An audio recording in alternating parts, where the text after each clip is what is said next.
On October 18, 2025, Americans across all 50 states united in a powerful display of democracy. Over 2,600 No Kings protests were held nationwide, drawing millions to the streets in a stand against perceived authoritarianism under President Donald Trump. From bustling cities to small towns, protesters of all ages and backgrounds gathered, expressing their concerns over policies they believe undermine democratic values. Their message was clear: in America, power belongs to the people, not to any one individual. We want to show our support for democracy and for fighting what is right. Political leaders also joined the movement. U.S. Senator Bernie Sanders delivered a keynote address at the Washington rally, warning Americans of what he described as President Donald Trump's authoritarian drift. Sanders urged citizens to stay vigilant and defend the country's democratic institutions, calling the protests a patriotic stand for the Constitution. Today, in the year 2025,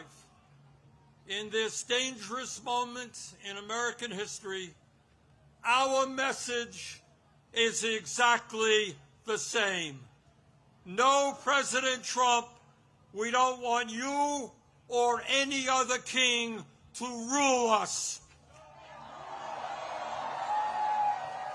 Thank you very much, but we will maintain our democratic form of society. The No Kings protests were not limited to Washington. People carrying signs with slogans such as, nothing is more patriotic than protesting or resist fascism packed into New York City's Times Square and rallied by the thousands in parks in Boston, Atlanta, and Chicago. I think that the state of the world that we are in right now is really horrible. I want my rights back. I'm pissed off. I need Trump out of office.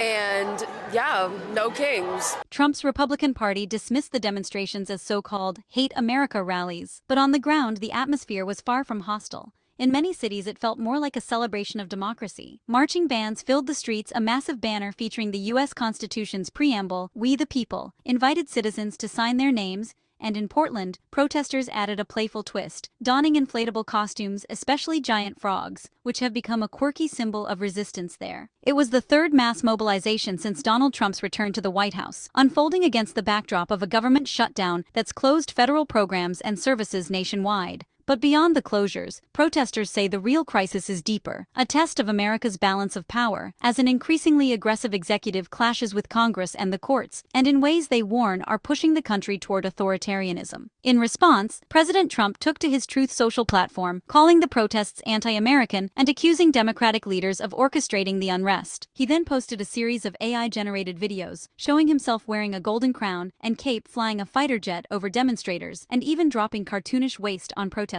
The clips went viral almost immediately, drawing attention and sparking controversy across social media.